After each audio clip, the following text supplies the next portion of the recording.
Good, my friend, how are you? It's always a great pleasure to sit with you, Kurt. You're looking dapper today. Why, thank you. You have your new standing desk beside you? Right here. It's not ready to stand at yet because it's not high enough yet. Yeah, yeah. Quite interesting to have a desk that you stand at. The one at my office I use, and I just stand there with my computer and do that. And I'm like, that's very interesting because it's quite different to engage your posture from. Yes. And so I enjoy it. In the tech biz, it's pretty common to sit on those exercise balls, the inflated balls, because it makes you work your core all day long. So the hot girls, they're big into that. Hot girls. They're hot on that exercise ball, and I'm just being silly. All right. So we're recording, right? Yeah. So this is episode what? 2085. And that means you hit that button, and then that button, and then that button. And don't forget to tell us how wonderful you enjoyed this conversation. Thank you. Okay, so sorry, Kurt, if I shocked you a little bit there. No. Kurt doesn't care. I have You monster. I have a personal thing I want it'd be interesting to talk about. Well, for me to Okay. talk about. And then we have a business thing, where we have to work today. So the reason I'm bringing this up is I want to talk from, see if Brad and I have the usual introductory topics. Little banter. But for the duration I'm capable of working today, which I don't know what's going to be. And Brad has a potential interruption coming too. We're gonna the second after we finish our initial chit chats, which we usually do, topics. We're gonna do a working session. Now, what I'll probably do is just restart that. And the working session is on trying to produce a summary of first principles and how to organize it. And so there's going to be thinking out loud and pauses and whatever. So if you're a devoted follower, you might find this pretty interesting. Because I had an insight this morning, which was kind of fascinating, really. Because it just takes me further down the programming metaphor. So that tends to be boring, right? So I'm just letting you know that's what we call fair warning. I don't want to feel. What happens though is if I feel it's too boring, I start to feel guilty, right? The second thing is I'm sort of tired today for some reason. Anyway, that's it. Coffee does help. So you got anything, Brad? Before I go? No, you're good to go. What's the personal thing that's interesting? Well, first of all, the Twitter's become much more interesting now that everybody isn't shut up. Has it modified its character already? Yeah, I mean, I'm gaining users like every hour now. No kidding. Yeah, I mean, whereas I went to 5,000 or so, almost. I went to 4,000 in a couple of days, and then they shut me down, and it took me forever to get to 5,000, and now I'm getting people every few minutes. I'm at 5,900 already. So I mean, it's amazing. Wait, over what period of time? The past 2 days. Okay. So so freedom of speech actually is functioning there, it appears. Yeah. And so what everybody's saying is people are appearing in their feeds.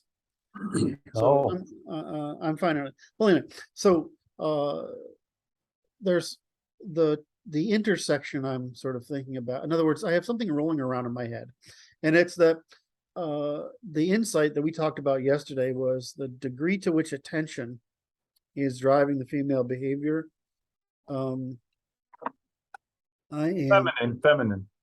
Feminine behavior is I just the impact of that insight as the agent of neural economy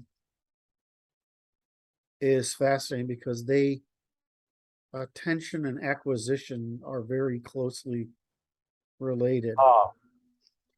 Because it goes to social status. Yeah, it goes. I mean, it goes to Because empathy, it's acquisition. Acquisition is like more short term. right? But acquisition of attention is more long term, like Opportunity, yeah, opportunity. to status. Well, I wish there's something in between status, because that status requires more going on than another person. Yeah, yes, but I'm saying this is there's a series there that has to be elucidated, which is to say Acquisition, attention, which is opportunity, right? Yeah. Excuse me, acquisition, Yes. empathizing, attention, opportunity. But again, what did you bring up? Sorry, I lost it. social status. Right. And then responsibility, and then status. So they're evading responsibility as so we should draw. I can see that there's a geometry to this. Yes. And I definitely am too tired to do it in my head. Oh, so you're just fine. Quit whining. No, It goes like this. See, acquisition is like the 0 degree first or primary function of what we're doing. And so getting this is low value. It's a first order. First order. Then I don't understand sympathizing, empathizing. I don't know how that plays in, but attention is a higher order than gaining this. Right, but you can't do that without empathizing. You can do imitation. You can do imitation, but can't do attention. But it takes attention to get opportunity. Correct. And then opportunity may yield responsibility, and responsibility yields social status. Well, in women's case, acquisition by evading responsibility does. In a male's case, acquisition by obtaining responsibility does. So I was thinking this, so that there's a function, because so we said feminine behavior driven by attention seeking, and it's like everybody has some mix of some feminine value structure in their system, right? So it's where is it stacked in your hierarchy of values is of interest, right? And so that's what I say. There's a geometry we can map out here. Yes, I think it's as a picture that will explain it to people as a very simple hierarchy. And so the reason I wanted to talk about it is that I was always stuck in empathizing, but I didn't take into account the flip side, which is attention. I mean, I call them attention whores all the time, but it just did the fact that attention, getting someone's attention and interacting them is the highest amount of neural activity you can produce. That I should have seen that attention was a driver in and of itself. In other words, attention is an extension of acquisition. In other words, through empathizing, whereas men tend to do it through systematizing, which is material things and processes and time. It's like why we like to fidget with tools, and why we invented knives and chipping stones and axes and all the other shit we invented. So because we systematize, or we so I just didn't understand that. So it's like a material function, a systematization. Right. Well, it's like treating human beings like material functions. Right. And so as opposed to women say you treat us like an object, don't feel special. We treat everything like an object. Everything's like an object. There's nothing but objects. I don't understand the question. It's a stupid question. Wait, so it's like the conversation would go something like this. You treat me like an object. Yes, and And I don't understand. what's I don't understand the question. you know, my work has led me to the unfortunate conclusion is, yes, that means it's hard for you to manipulate me, but go ahead and try, because that's what I hear. You treated me as an object. Oh, you want me to be able to be manipulated by you. Is that what you mean? Because you want to engage me in your emotions. You want me in your drama. Right. So that's why they tell stories, to seduce you into the drama. Right. So they can manipulate. It's like, you want me to be part of your play. Yeah, it's just, well, you just want to make me into an emotional plaything. Yeah, well, I mean, that you want to emotionally manipulate you by emotionally loading you, right? Which causes an overload, which will bias your thought to mirror theirs, right? Be weighted toward theirs. I totally get it, because that's all we all do, right? We are communicating to create an episode where we can bias thinking some direction or other, right? I mean, that's all communication is, right? Right. But the degree to which the whole empathizing, systematizing objects versus people, which is really processes in time versus experiences. Well, excuse me, processes over time versus experiences in time, right? So it's just funny, it's just what you start to hear when women talk to you in female, they talk to you in womansplaining, right? Is that well, say you mansplaining, well, you're womansplaining, right? And the difference is mine's truthful and yours isn't, right? I mean, that's yours really is just merely entertaining, but it's fucking entertaining. So the problem is that you master all this material, right? And you walk and you're like, you're a very cute bot, but what it really does, it makes you treat everyone as a child, right? You know how you look at children and they're like, well, you're just thinking this, right? Of course you're 6, of course you think like that, right? But the problem is, all of a sudden, that's like everybody of every and then the few of us that are self-aware, because that's really what we're talking about, is self-awareness, or the next stage of self-awareness. That we understand what's going on, and it's like the process we all go through is like, for me, I originally got depressed, then I got angry, and then I just think it's funny. Right. So now it's just, how do we do anything right? It's amazing. It's amazing. Peterson talks about it like this. He says, it's amazing we can all be in this room and not be tearing each other's arms out. Yeah. It is. Anyway, so where was I going with that? I was going somewhere meaningful. Anyway, so this whole attention thing. Yes. The female need for attention, the left's need for attention. The problem that they can't invent, they can only manipulate and undermine. This is this severity. How do I explain?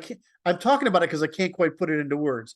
Do you know how upset I got when I figured out the right was just as fixated as the left, right? Yes. Well, I mean, now I've understood the left is even worse. Right? It's just it's a pointless attention game. I mean, it's an absolutely pointless attention-seeking game that's totally destructive. And there's not any benefit to it, actually. There's no good out of it at all. Because it's one thing to have a bunch of wives get together and say, we'd like this. And you say, well, can that be produced as a commons? It's quite another thing to get a whole bunch of liberals together and says, can we destroy the means of cooperation across the spectrum between the sexes? Right? Can we get power by undermining? Well, what's the point of undermining? What are you going to get to? You think you're going to get to authoritarianism that's going to work better than this? Well, you're going to feel in control because you'll have attention. But you're not going to be in control, because it'll appear to you as if you're being influential on the people who are making the authority figure. And it's just a great big childish. I mean, it's mentally infantile, right? And the problem is they can't even conceive of it. In other words, systematizing gives us a sense of awareness. Like they would say, we're self-aware. I mean, you are of yourself, but we're self-aware of within this context of a greater system. Of the greater system. So we're actually different beings entirely. And so I've been the severity of it is what's, I mean, it's one thing to say women have no place in politics, and we've known that, or women are too emotional for politics. It's another to say, holy shit, the female mind is fucking cancer at scale. As beneficial as it is in creating home, family, and society, it's destructive at economy and polity. This was going to go to what became interesting in our conversation yesterday, which is the introduction of social interests into the commercial ventures. Yes. Which is like, that is just what you're serving two masters. You've made up an ideal master that you're serving that is not the commercial interest of this organization. Well, we've separated. We think those are the family market and the economic market are two different markets. Right? They operate by different rules. So we have the friend market or associative market. We have the family market. We have the economic market. We have the political market, and we have the strategic, which is military we have that market. Now, and there's little markets in between. So there's a market series. Right. And so these are just scales of cooperation. But just like the economics of the family are the inverse, the economics of the polity. Right. I mean, completely opposite hydraulics, right? The rest of their concepts don't scale either, right? So they're trying to apply first principles outside of a domain, in other words, outside the limits of the domain of competency. So you want social behavior at the familial, interpersonal, and social level, right? But at the public level, which is political, the economic, the public, which is the commons, the economic, which is the productive, I probably should be economic, public, and political scales. It seems like the female intuition is horrific. Now, and I don't know, so in other words, it's just so much worse. And I said it was bad before, but what's bothering me is it's so much worse. I'm sorry I was so overly optimistic. Well, it's part of my flaw. I mean, it's one of my flaws, right? You know, I mean, I have the stupid Western Christian English belief that we can make an aristocracy of everyone, right? I mean, it's got to be possible, right? We just have to keep trying. Yeah, well, I'm as bad as the fucking liberals. The difference is I actually I can look at the system and say, oops, I was wrong. They can't. They can't see the system. Well, that wasn't real socialism.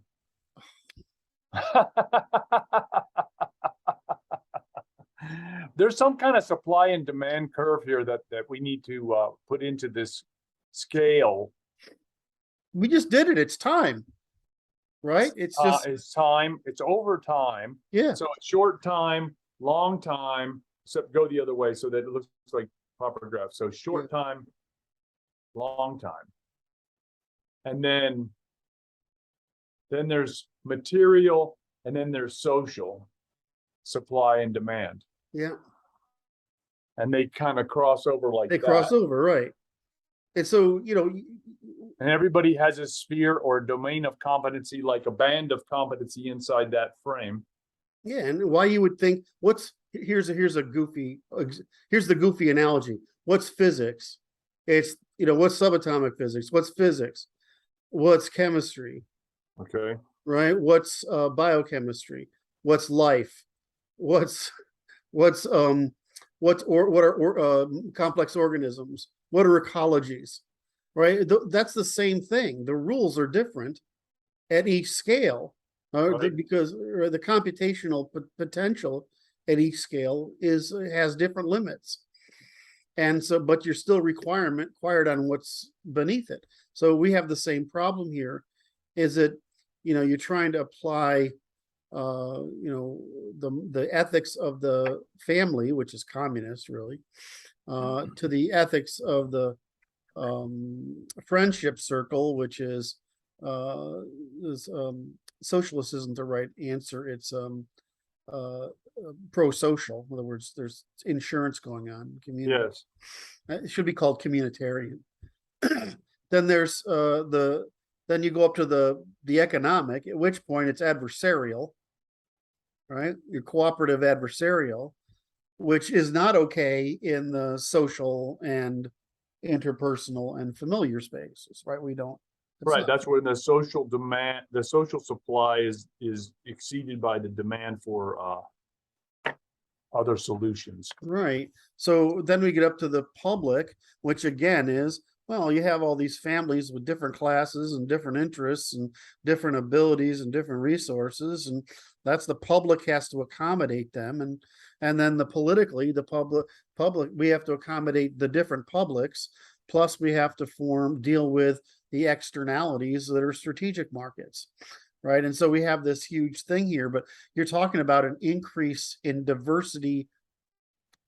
What's the wrong word? Increase in adversarialness. Yes. As you increase.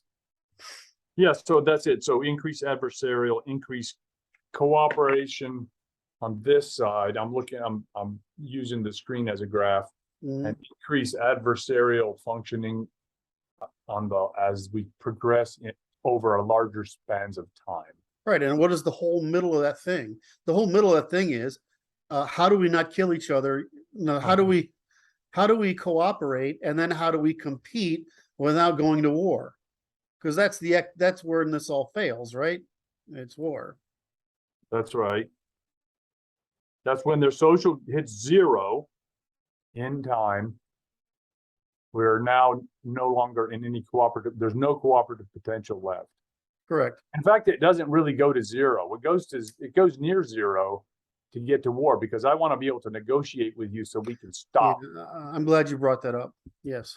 The problem people think of, they say war is moral. That's not true. War, there's no morality in war. Instead, because morality is an in-group set of rules to preserve cooperation. The reason you don't do immoral things in war, which is look at what the fucking Russians are doing. They're doing exactly what is it? Was it not Eisenhower? What general, World War II general. Anyway, there's a lot of them. Patton. I think it was Patton said the Russians are brutal animals, right? I mean, they're not human.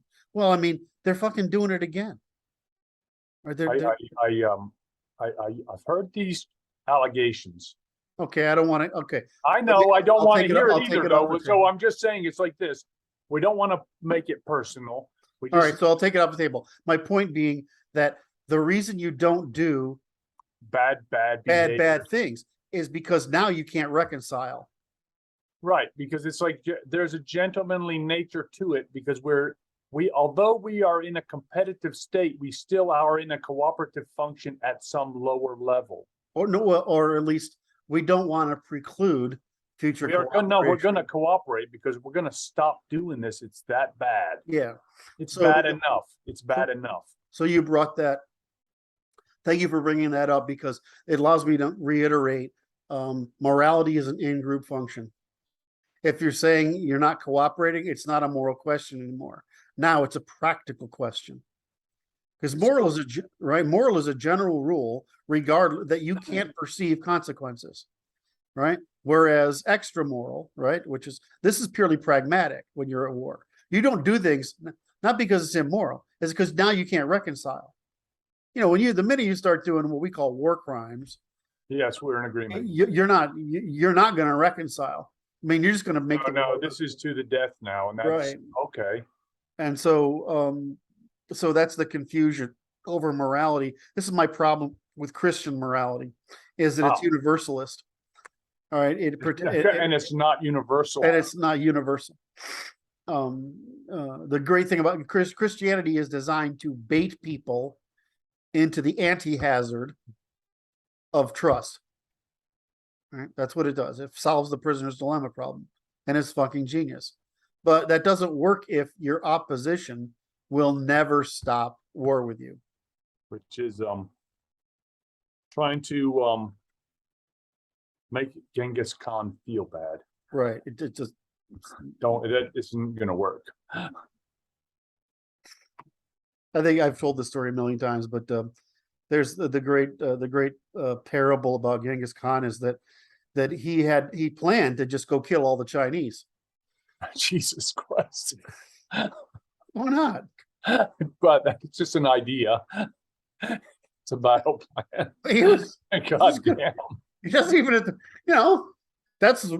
he's just thinking about it mechanically as this solves a problem. I'll go kill them all, right? Because these guys are trouble. Right, but his advisors come to him and say, "Let me tell you how taxes work." You don't understand this game at all. And he understood. You don't kill them, so you can farm them. We'll farm them, which obviously is the oldest lesson in history. Is the minute you get an army, the whole point is to create a human farm. That's Isn't that horrible? Huh. It's predictable, right? What's his name? Rudyard. Kipling. Rudyard? No, it's. I hope that's. I keep forgetting his name exactly. I think it's the guy who does what off. Oh, what if all? Yes. I think it's Rudyard.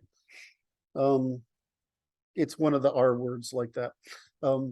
It's not Ray, but I think it's Rudyard. Anyway, he put out a question yesterday. I was like, what is the name for the style of government when if you lose, I lose a family member, I now have to pay a debt to you, the manor holder. And I'm like, let me tell you, that's pretty universal, man. Yeah. Technically when a family owes a debt rather than your family owes a debt, it's serfdom, right? But serfdom isn't a European invention.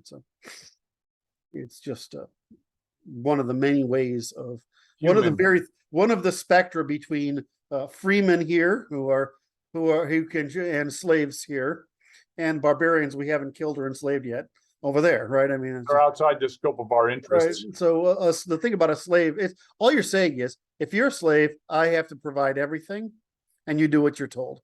Right. If you're a serf, then you provide. We provide each other things, right? But you can't leave, right?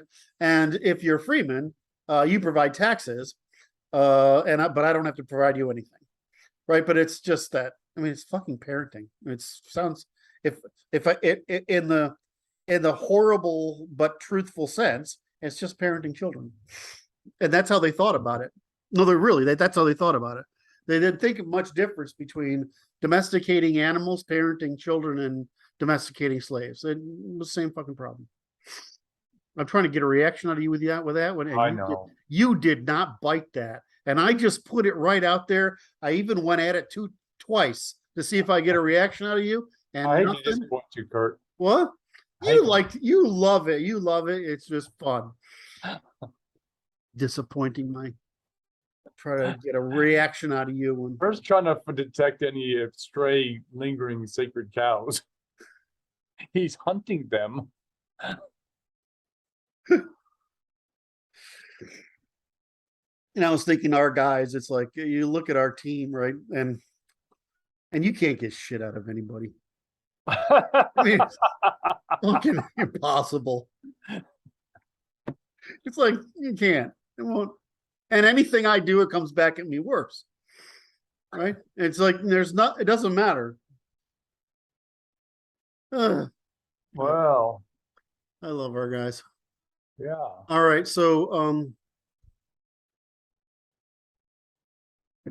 that was the war morality issue. Morality is a local, and Christianity's problem is that it confuses. It assumes a universal when it's not. And so this is what I like about Orthodoxy, is it's a national religion, which is more suitable to federations. Right. But the Catholic Church, this is an important distinction I'm drawing.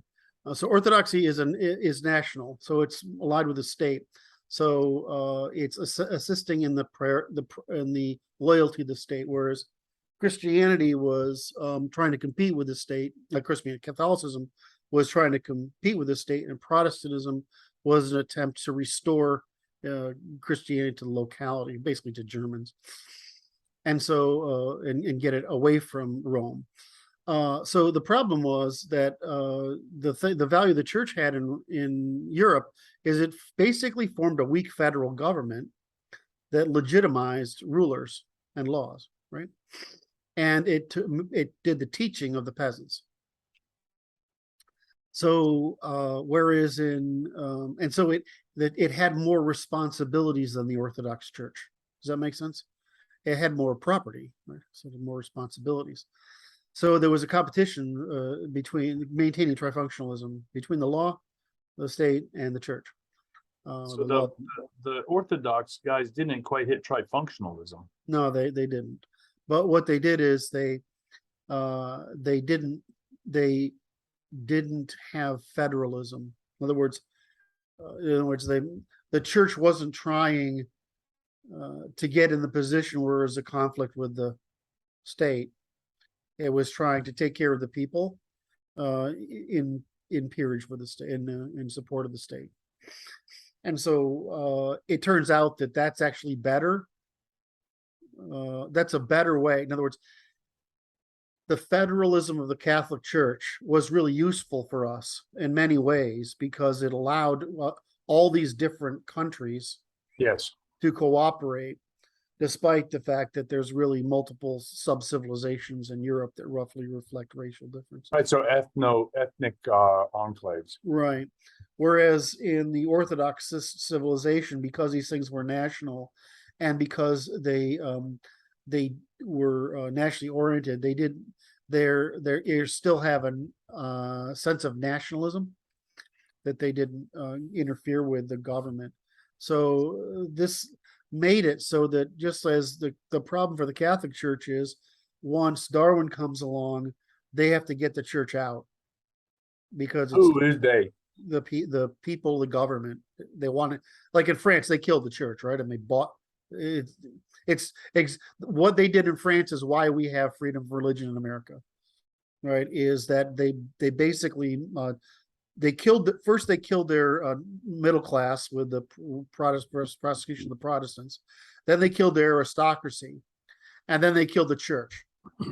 And so people in France, they're paid, right? They're paid by the state, but they basically denuded the church as an influence, and they took over morality from the state. In other words, preaching, similar to how our academy has taken it over from the state. So my argument is the national construction of, in other words, having a branch of the Catholic Church in every state that's semi-autonomous, right, it was more valuable than having a centralized church with limited autonomy. In other words, basically a bureaucracy. Right. Once we hit modernity, because now Orthodox civilization can still be nationalist, and nationalism helps federations. But it also never put the church in a position where it had to be thrown out of the society. Oh, okay. Whereas what happened again with the Reformation, right? So the Reformation tries to throw them out, yes, and so that's where we get. And then once the Industrial Revolution kicks in, or even the Agrarian Revolution, I'm sorry, which happens much earlier, 1730. Yeah.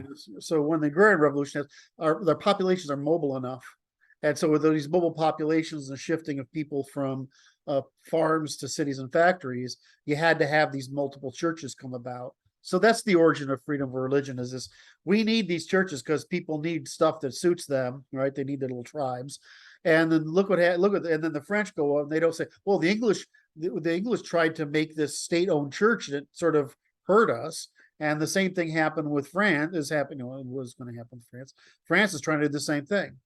So they didn't want to have all that nonsense. They emulated it with the authoritarian system. Right. So that's why I say that it's like you can't just throw Christianity out the window. It's a good thing. The question is which pieces of it are optimum. It's always the question when a competing social system comes in, because the Christians did the same thing. It's like, well, let's keep this pagan thing and put it into our pantheonic function so that the locals will be happy because they like Christmas trees. Well, if they had taken God, Zeus, and then they kept Mars as the right hand of God, and Jesus is the left hand of God, because that would, or they'd actually said Jesus is the embodiment of what's the Roman Jesus, Sol Invictus, Yeah, right? Unconquerable Son. And they'd have given Sol Invictus, if the Sol Invictus cult had taken place, that would have been optimum, because you would have merged the two, masculine and feminine. And that would have been fine. But the problem with this thing is that the church as a Jewish organization is very power hungry. Very power hungry. Created a power hungry opportunity, just like the Marxist Pomo whatever has made in the present era. I'm just going to point to the marketplace for attention. Yes. Oh God, this is going to be, you know what? I'm going to be depressed about this for like 6 months now. Oh no. I'm sorry. I'm just, Oh no, that means extra therapy. nah, it'll just sit back there. But it's really the fact that they're just attention machines. It's fucking horrible, but it so explains everything. They're like magnets. Right? It's a magnet for attention. That's why there's no logic. It doesn't care. There's no need to have. You just need to have emotional consistency, empathy, and attention seeking. There's nothing intelligent that needs to come out of this monster, right? It's just all nonsense. Well, no, you see, you don't call it intelligence. It is a form of intelligence. It's what does it take to attract your attention? I don't care about any logic or other blah blah blah blah blah blah blah. Wait a minute. Wait. No. That's like saying evolution's intelligent, right? It's like it. It's very like that. Okay. Because the analog you brought up, I appreciate it. Yes, it's not intelligent, but it's effective, right? So operationally effective. It's adversarially effective, right? It's competitively effective, evolutionarily successful, but it's not intelligent. And that okay. You know, I'm willing to accept that fine distinction. So, so once you realize it's like an evil form of intelligence, right? Why? So, like, why do you try to reason? You don't. You can't. Foolishness. Reason isn't part of their world. It's not into that part. That just like that premise that now you're paying too much attention. If you think you're going to reason with it, you're paying way too much attention to it. And they just come up with, and they justify. Like you're interacting with it like you're arguing with it is just like you're playing part of the drama. No matter just by focusing any attention on it at all. You have to ignore it. The reduction of it is leftism is an organized crime syndicate that's operating on an algorithm for bots. The church would say it's actually an organized evil function. Yeah, well, it is. Okay.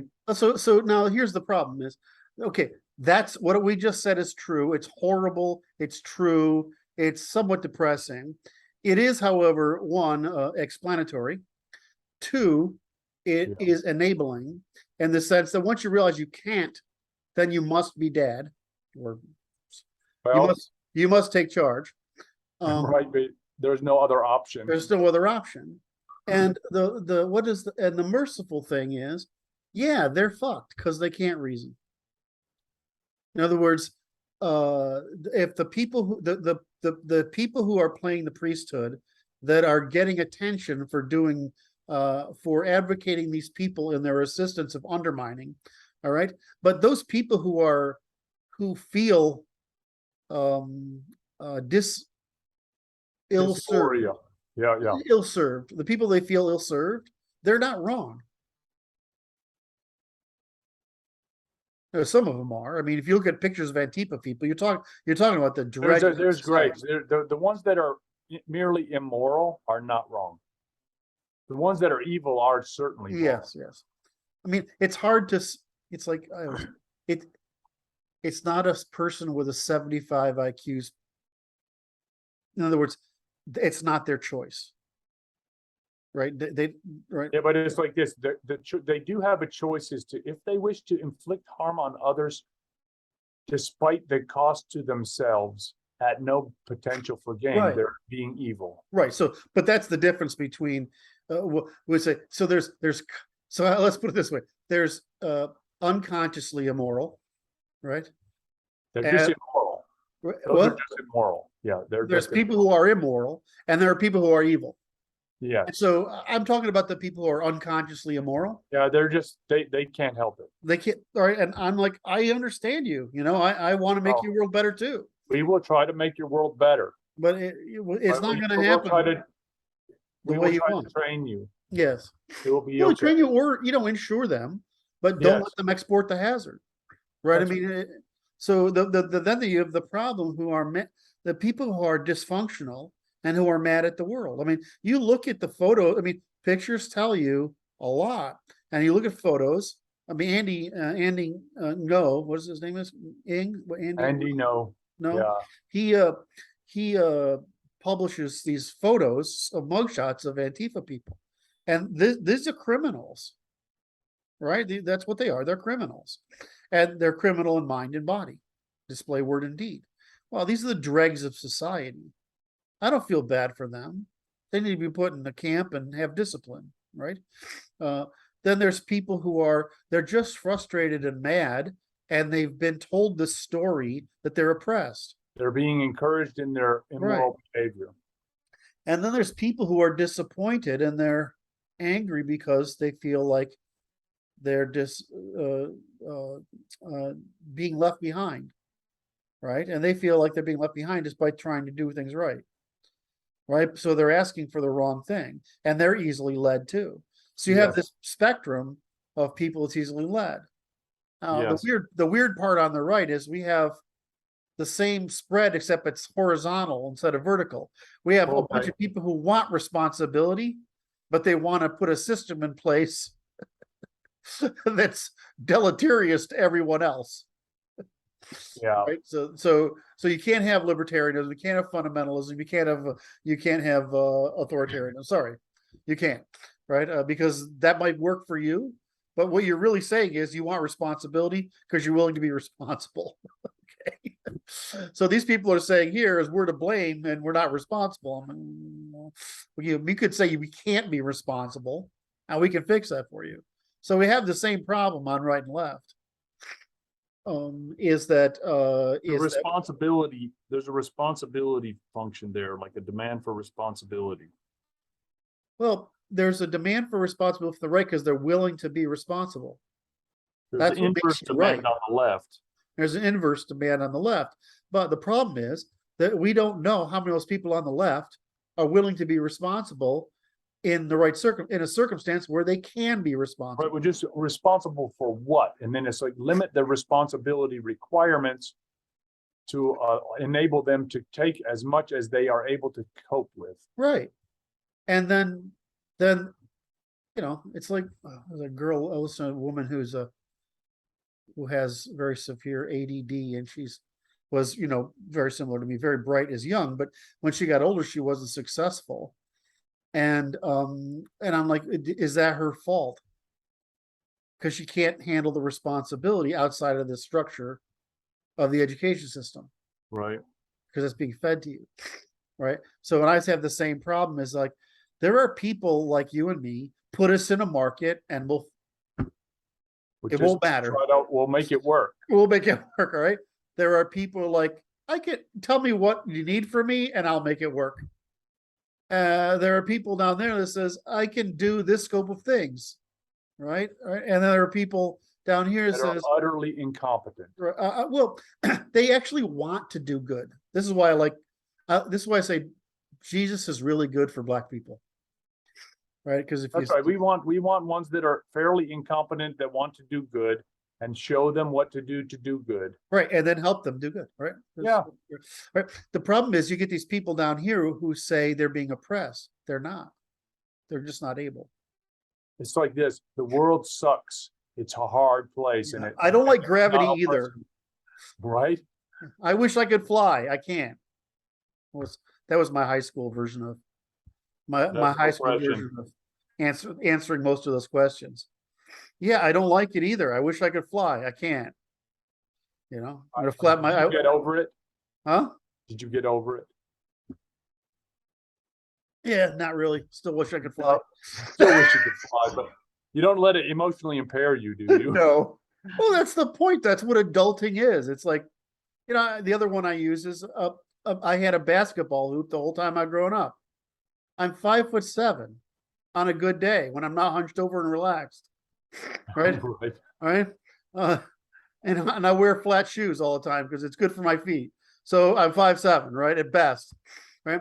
And so I would play basketball pretty much every day. Do you know how much I suck at basketball?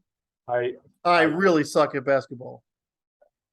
I don't have I don't have the right kind of coordination for it. It's it's an interesting sport. Now, I never did like it because I neck and shoulder issues. It's like, Yes. okay. And I didn't understand that. I'm just like, I didn't like it. And I'm like, okay, I just didn't do it. And it's like, because my shoulders are not put together with my neck properly, which I'm still working on that. I'm getting over it. On the other hand, wrestling, I mean, wrestling is, if you're short, is fucking, you know, it's kind of The more spherical, the better. you are, the better it is, right? I mean, I will win the wrestling. Sorry, it's as long as we're in vaguely the same weight class, I'm going to fucking win. Sorry, it's just going to happen. So so I'm like, do I wish I could play basketball? Absolutely. I played intramural football. Right. I love football. Do you know how much I would love to be 5'11" and be able, like my dad, and be able to play football? He got injured really badly, but to be able to play football, I mean, it's like taking drugs for me to play football, right? I mean, I get high on it, right? Can't do it. I can't compete. Well, I mean, okay, I can't fucking do it. You know, what do I, it's like, so on the other hand, there are people for whom the market is just as difficult as me trying to play basketball and football. Right. It's not going to happen. Right. And so it's fucking cruel to say, we're going to put you on the team and you're going to fail every day. Oh, rough. It's not fair. Right. And then you're going to get your nose dragged through it every day. Yeah. It's fucking horrible. Or can you imagine you're one of these guys and you've got you're not disabled, but you've got like a 85 IQ, but you have really high testosterone. And you know, there's a woman who said, I took testosterone pills for a couple of days, and basically if you walk down the street, you realize what guys feel like all day, every day.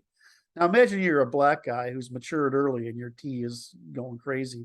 Plus you're less neotenous, so you're advancing further. So your neurons, you haven't evolved neurons to compensate for it. You won't until you're 40, right? And so do you imagine how hard it is for that guy to do a boring job? It's just cruel. It's the same thing as making him sit in a classroom. It's just fucking cruel. Whereas if you put the guy in military school, right, you exhausted them physically, right, before he sat down, he'd be fine. Right. All right. And then you didn't make him sit down for 4 hours. You made him sit down for this and then go run a mile and come back and sit down. He'd be fine. So, or trying to get black women to be quiet.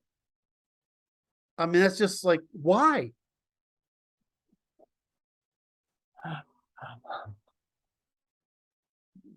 Just doesn't happen. Right. I mean, and so I know I'm not, they know it. It's not, I'm like figuring. They know it. They say it. It's not me complaining. I'm acknowledging their complaint. I'm just making note of the fact that it appears that you're baiting me again, and the fact that I'm not objecting strongly is taking the bait, and I'm going to get in trouble for it somehow. I don't know. And despite I just saw memes about this today. In fact, it was like, okay, it's the white people that are the problem, because if you tell black people, it's not all the white people, it's the white women. I believe it's the white women that are the problem. Only the more educated ones among them. I'll bet you I don't say anything a black person would object to. That's a challenge, okay? No, seriously. The comments below. Well, I want to hear it. I want to see the comments. Well, no, I don't. I mean, it might sound at first like I said, well, black IQ is here, but then I explain, well, I'm just talking about the size of the class difference. It doesn't mean your IQ is there. It means that there's more people down there. That's the only thing they get. If I say, well, it's not your fault, you mature faster. So you're going to have more growth impulses and less time to develop neotonic self-regulation. So it's going to come later in life than it does to whites. And certainly, I mean, freaking East Asians, they fall out of the womb, calm, right? I mean, it's just like, why do you blame it on yourself? The problem is it's white women trying to make you fit in an education system that's built for the median middle class white person, and it fails you, and you wonder why it fails you. Well, because that ain't going to work for somebody, and it's not you special. It's not because of your race. It's because you and your gene pool mature at a faster rate. There's nothing else to be. Now they'll say, well, white women can be fertile earlier. That's difference between reaching fertility and depth of maturity, right? I mean, I can reach fertility, but I may not. I may still be maturity and neoteny, right? So I may still have neotenic. Of course, my attitude is white women are crazier than all the rest of the women in the world, right? So I mean, you got the craziest women in the world trying to tell the fastest maturing group of people in the world how to be taught in education, and we wonder why we fail them. I mean, I don't know. I mean, I have people who work. I have black guys who work for me. It's like if they come, I've worked for you, I know you, they don't get you, right? Well, so I mean, I have those guys, but I mean, I might bitch about black crime, but the reason I'm blagging about black crime is because we don't solve the fucking problem, because white women prevent us from doing it. Right? It's not right. We can solve the problem, but white women don't let us do it. Why? Power and attention. There we go. Back to makes me fucking insane. Mamma mia. Nobody wakes up in the morning and says, I want to be an asshole. Well, maybe you do. Not even. It's like, what? Another day. Oh, joy. Thank God. Kurt, somebody's got to do it. Somebody's got to do it. I'm happy to serve. I mean, I'm hoping that Twitter's enough to set the pattern for social media. I'm crossing my fingers. Twitter's enough. That's a great line. All right. Because once you prove that it can work, now they're going to try to undermine it, right? So like we already saw a bunch of guys, they took the filter off for the N-word, which was totally they shouldn't have taken the filter. Right, because that's a violation of decorum, right? That's not a violation of content. That's right. It's decorum, yeah. And so I was like, well, there's nobody's objecting to your use of decorum. I have a few times because I'm like, I call somebody an idiot. That's just my opinion of their capacity, right? It's a descriptive term. It's a comment on capacity. It's not a racial. It's not a slur. So it's a personal analysis.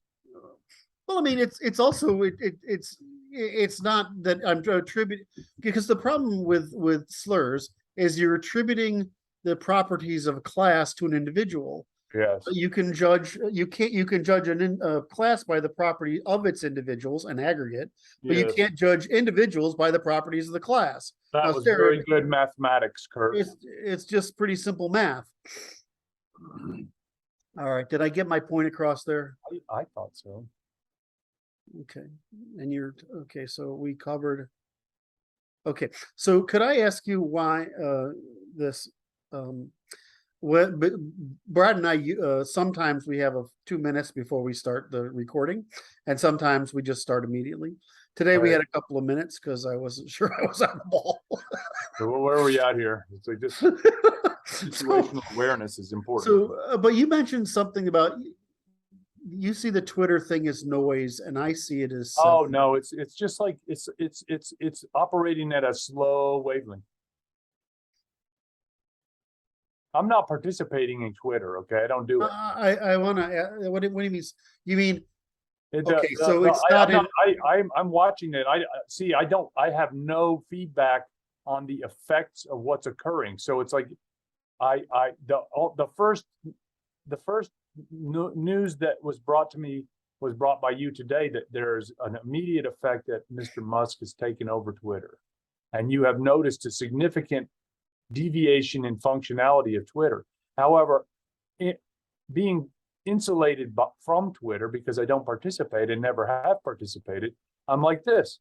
I'm from Missouri, man. Show me. I don't want to hear about it. Okay, so let me ask it differently. Let me ask Yeah. it differently, because I thought you were taking a different position. And so my argument is I want to maintain hopefulness that despite how the left is going to try to rebel against this, Right. I want to maintain hopefulness that this will allow us to change the dialogue. But I'm positive these games the left will play, like not like turning off a lot of stuff, but not turning off slurs. Right? I mean, they should have left slurs. They should have left slurs off. That's how fucking hard is that? Right? It's not hard. I don't know. I agree Um, with you. That sounds like it should be not that difficult. so on the other I hand, don't think it will make a difference, though. I don't think that will make a difference. It will allow you to identify people who make slurs, and it will cause people to become desensitized towards the slurs because who cares? yeah, like I have the raging Nazi morons and raging Christian morons appearing again. What are they saying? Just ad hominem attacks. And on you? Yeah. Okay. So I mean, can you I don't want those people on. I mean, that's decorum, right? Right. Right. They're violating decorum. If you want to go out there and say, well, we really, what's a Nazi thing? The National Socialists were right about this part of the economy. Well, they're right. I mean, I won't argue with that, but that doesn't mean that therefore Nazism is a good thing. Right? I mean, that doesn't follow that. I mean, therefore swastika, right? I mean, like, okay, yeah, maybe not. It's like, God. Yet conversely, the ADL comes out and they suppress all Nordic symbolism, which is my heritage. Right. Which I find offensive, right? I mean, that's offensive, right? Because it's ethnic. Right, it's ethnic suppression. It's a slur. So they're calling me a Nazi if I happen to, the arrow sign for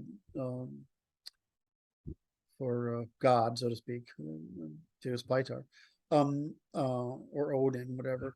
If I have those things, those are personal ethnographic representations for me. They're pride, a point of pride. Right. And so why do you get to have a Star of David? So it's anti-Nordicism. Anti-Nordicism is really bothersome to me. So, and that's what they do, right?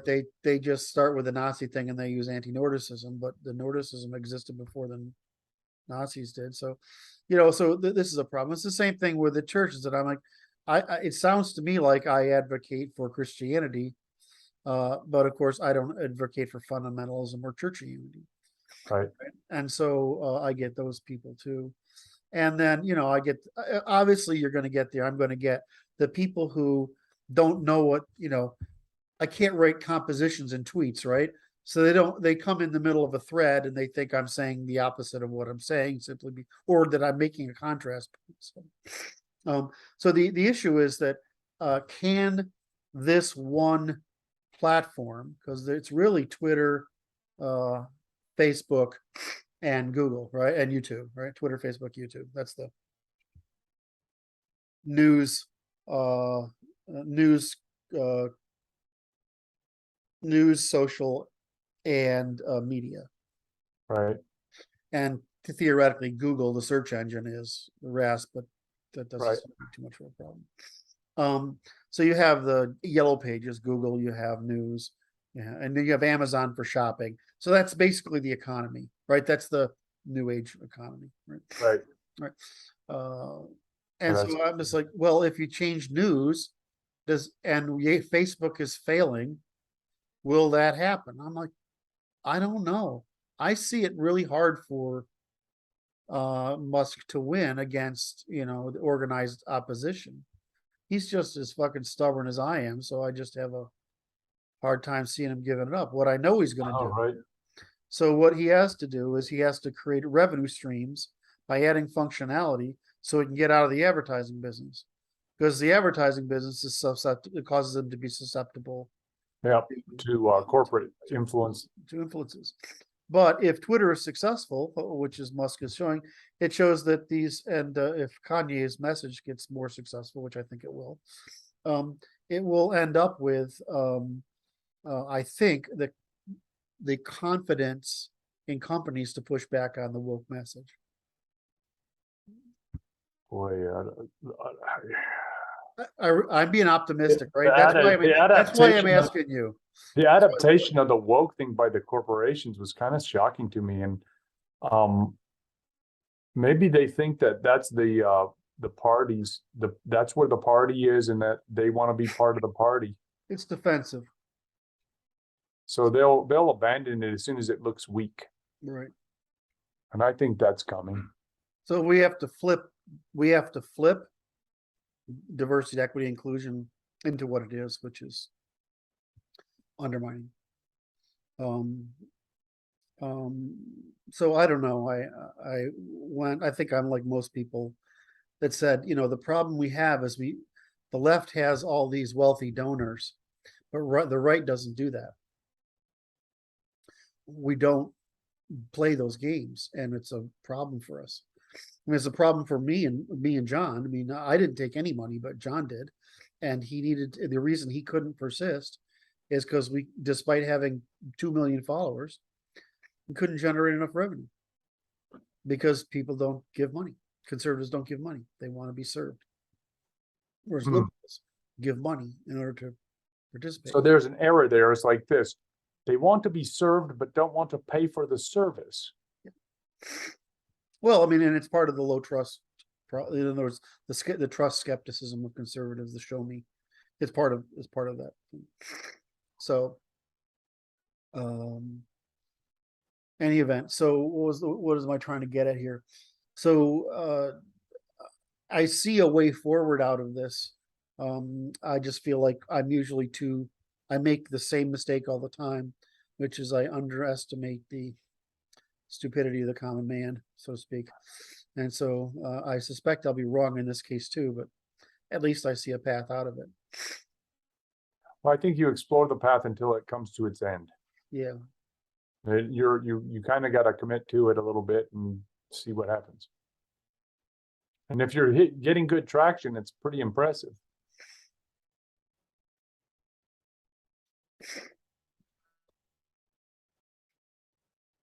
All right. So anything else for this week? Do you have anything else? So let's can I get a fresh cup of coffee? We'll start on work. Yes. Do you want to restart? You want to pause? What do you want to do? I'm just going to pause. All right. Well, welcome back. Fresh coffee. Fresh coffee. Cleaned up. Cleaned up. Very nice. I finished my bagel. Very nice. So hopefully I'll be conscious because I was struggling there for a bit. Okay. Ah, this is a working session. Right, everybody.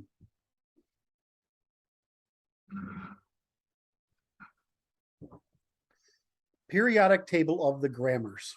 Yes, Do you remember this well enough for me to? I can play. Fine work it is indeed.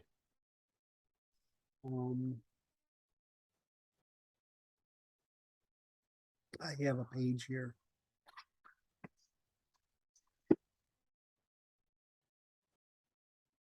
All right.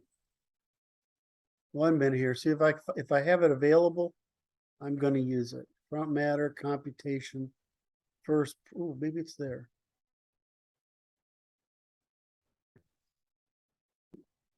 I got a feeling it's not here. It's not here. Okay. Maybe it's there. Well, Brad, if I didn't have 100 things open, I'd have a much easier time figuring this out. I think so. All right. Let me put this, okay. Easier to do pictures. So periodic table of grammars. Yes, Which is that this is my left. What is this for you? that's the right. That's the right. Correct. So this is That's the left. right. So this would be from left to right. What's backwards? Correct. Right. Correct. So I have the mirror thing on, obviously. Yeah. All right. So this is a periodic table of grammars. In the middle is ordinary grammar. Right. The right here is pure logic, then Correct. mathematics, then operations, then sets, then languages, etc. Procedures. Until we get up to testimony, which is formal. Then we have ordinary formal language. We have this is unfortunately formal language, which is the language we write with in letters or books. Right, it was different from testimony. And then we have ordinary language. Then we have idiomatic language, like, and then we have all the things that we call narratives. Then we have the things called stories. And then we have the things called fictions. All right. Then we have the things called, fictionalisms. Oh my. Right? You're off the scale now. All right. And now we have deceits, denials, and reversals, attacks. All right.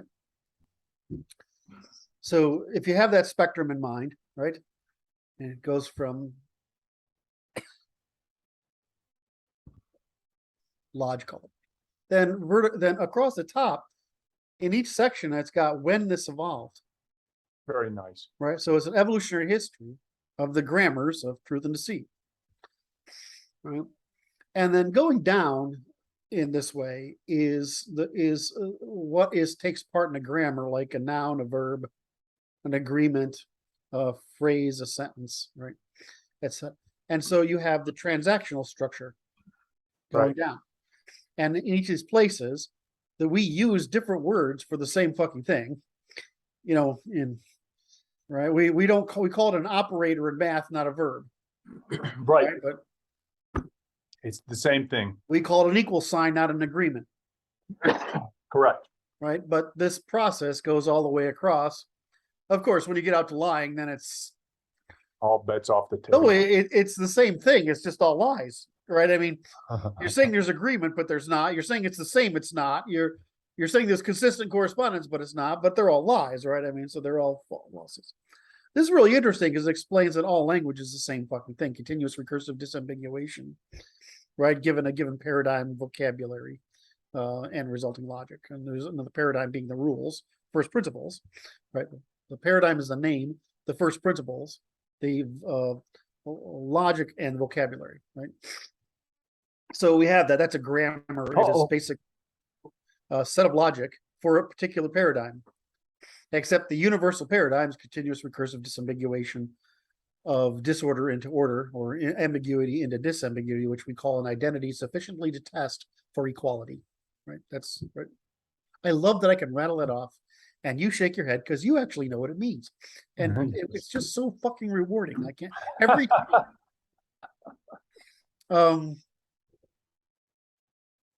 I love it too because I can actually talk at a normal rate of speech, right? Rather than did I lose anybody yet? Did I Right. I'm just reveling.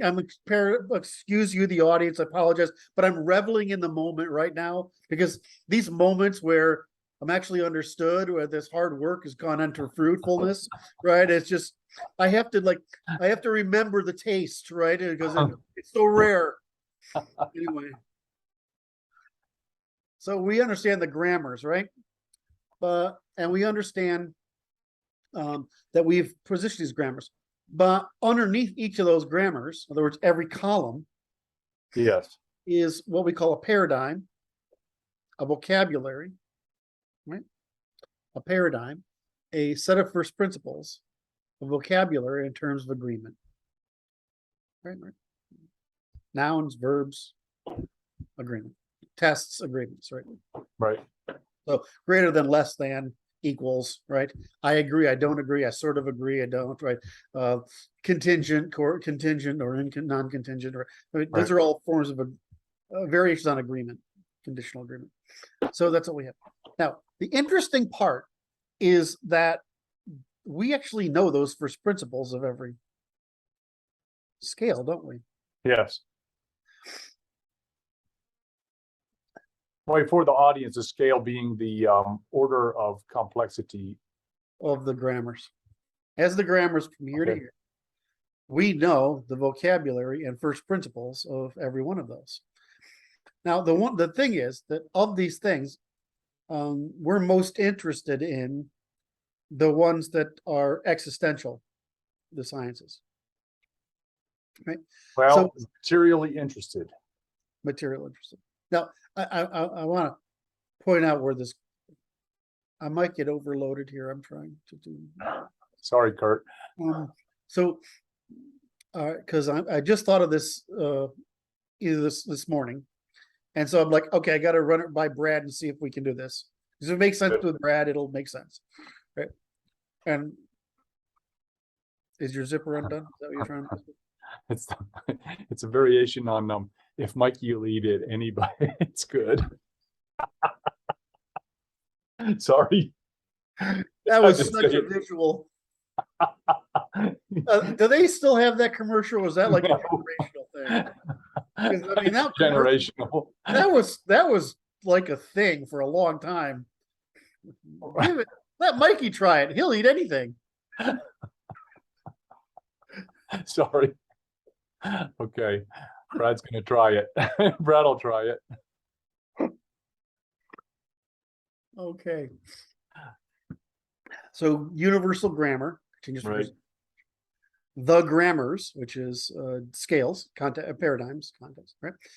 Paradigms, and those paradigms go from the very specific all the way to lying and all the way to absolute bullshit. Absolute evil. Yes. So really, what we have is we have communication, and then we have measurement, right? Description and measurement. I mean, that's what it's like. Yes. Does that make sense? And then Like, we have that was the audience should see this because Kurt's doing it as you're looking at the table, looking at Kurt. Yes. To the left of the table is description and measurement. Yes. Okay. So the point here is that we've said here's the nouns that refer to the grammatical references, right? And roughly, the reason I do it that way is because it roughly corresponds to geometry. Yes. And so I use geometry as the foundation because geometry is the most basic model that reflects all language, right? Yes. Right.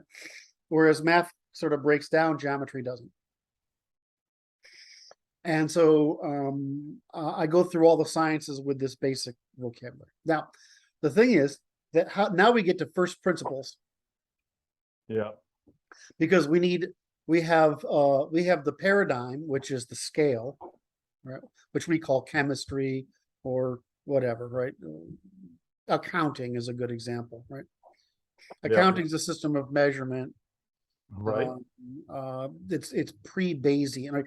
Bayesian logic that people talk about in AI. It's just accounting Yeah. with arbitrary with self-sorting categories, right? It's very precise. Whereas accounting, well, you've got to make your own categories, right? But it's the same thing. So accounting is a paradigm that most people can sort of guess to understand. Mathematics is one, storytelling is one, right? You know, if we can think of physics as a paradigm, right, but it's a pretty broad range. I mean, subatomic physics, atomic physics, molecular physics, etc. In those atomic or atoms.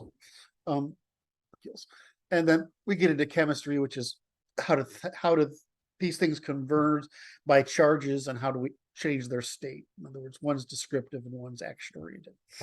So, I mean, we have all these paradigms, but the same thing is true with lying, right? All the forms of lying, right? We've done the lying, and the interesting thing we found out with lying is we had sex differences in lying. Yes. Now, I'm not sure there are sex differences. Gender. Yeah, gender preferences, Gender bias, yes. Yeah, biases, yeah. Right. So that means that there are first principles. So we can either add first principles into the column, or we can drop down to another list that contains like another dimensionality to right, it. another dimension. What first principles are at work? Right. Yeah, I understand what you're saying. I agree with the premise of it. The first principles definitely belong in there. Okay, so by you saying that, I just got confirmation of first. No question, that must be there. Okay. If Because we start it's a thinking about what do we geometric. do, we're scared. We're making something very. Grammars were scary enough. It was quite an impressive little thing. I mean, it's just a giant sheet. And it's quite impressive, and that was in a former state. Now it's much more refined. So now we're mostly concerned. We have in that list, I list economics. Yeah. But I don't list social sciences in the grammars. I go to science, and I didn't do it. I did economics. I would see it if you see it says dimensions, okay? Yeah. So say another dimension which contains the first principles. So it's going to go in and out of the two-dimensional grammars field that you've created. So you go operationally, you have each has a new overlay on that. How does it express inside this two-dimensional array at every first principle? Yeah. You're going down the rat hole. Now there's something that's scary that's about to pop up. What's that? Well, we said there's a grammar, a universal grammar. Yes. I'm waiting for that alert. See if the bell goes off, because it took a moment for me to go off for me. But there's also a universal first principle. Yes. So is it going to work out? This is what I'm thinking. That the universal first principles are like the grammars, and that there's only a couple of them per column. In other words, is it just ternaryism? Yeah, it'll end up being that. It'll be like a computation.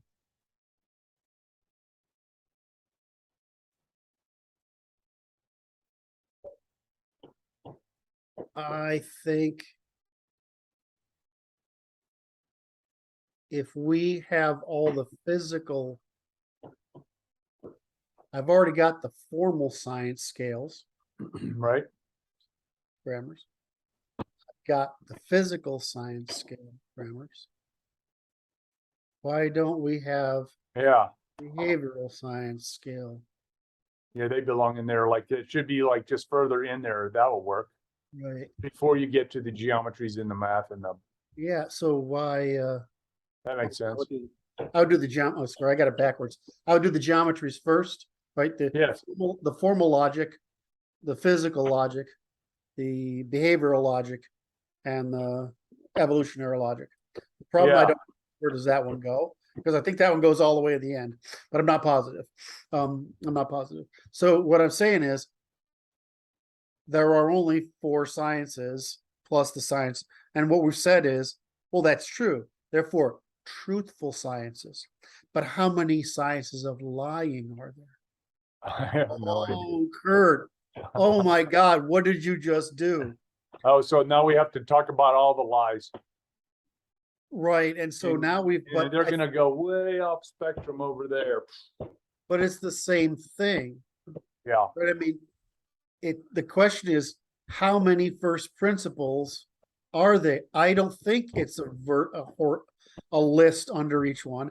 I'm pretty sure if we say the first principle of every dimension, it's just Yes. going to be a single line all the way fucking across. I think so. Well, I didn't expect you to say that. I didn't expect you to agree that fast. You were think supposed it to think should about bother it. me more? What? You think it should bother me more? I thought it because it makes me feel bad because I thought it was harder than that. Maybe it's because you said it, and I'm like, that makes sense. It's kind of like operationally what it looks like is the proof in the pudding, right? Yeah, Because it comes down to a it would computational. have to be that way, right? It could It seems like that it should would be have that to way. be to me. that way. Because all language is just the same fucking thing. It's continuous. It's computation by continuous recursive disambiguation when identities the same Well, we're thing. seeking we're seeking agreement, Yes, right? Which is correspondence. it's a stable relation between stable equilibria. Yes. So communication between one node to the other node, agreement means we've come to a higher level of organization. So Even if it's a lie, when I cause you to do this, it's a lie and you've agreed to it. So if you realize we just did the logic of existence. It's just about 200 years of work in about 10 minutes. And I haven't even finished my coffee, brother. I think that why is that creepy to me? In the past it's Like, been what's even more creepy is that I just agreed to it. It's like, God damn it. Halloween is tomorrow. why is that creepy that all existence can be turned into a spreadsheet that shows there's a fundamental logic to everything we say, including the science of lying. seems So like it's important because we just scienced lying. Yes, it's a We big didn't- thing. We just scienced lying as a grammar of deviation. We need to rent a warehouse and a giant piece of paper so we can draw it all on there because we Really? need a lot of room. That's the problem, right? It needs a lot of room. It's just going to take a giant spreadsheet to finish the paper.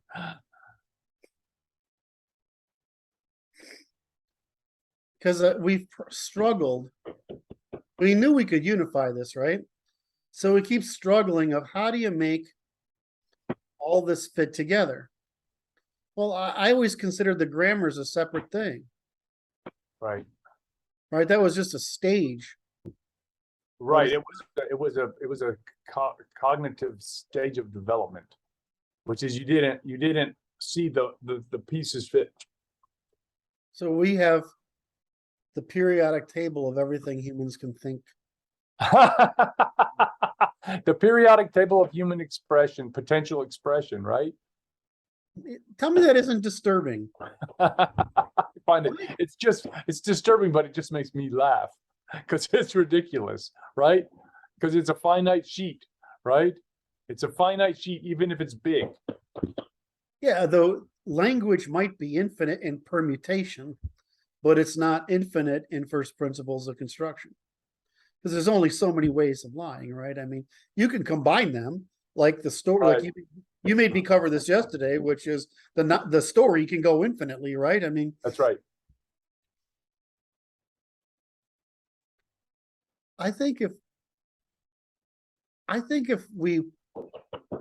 I didn't, it'd be interesting to just get a dozen top philosophers together, put that chart on the wall, and just let them look at it and see what their reaction would be. Because I would learn. Wait, there's some great videos that I watch that are like, okay, naive people seeing the Cranberries sing about the Irish wars for the first time, and it's like the same thing, like tribesmen hear like Pink Floyd or something for the first time, Yes. right? And it's just reactions, right? So you just videotape the guy when you show him the thing, and just see what he says. Just watch him. Because it's an interesting test to me. It's one thing to explain it to somebody.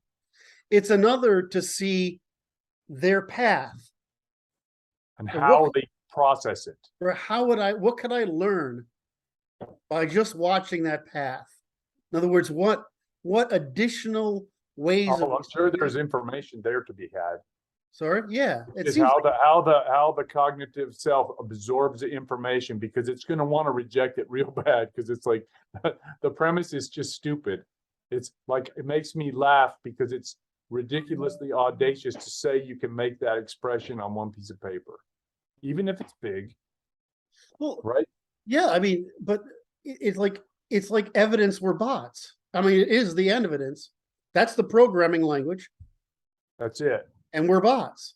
I mean, we have in programming, we have mathematics, functional programming, procedural programming, linear programming, functional programming,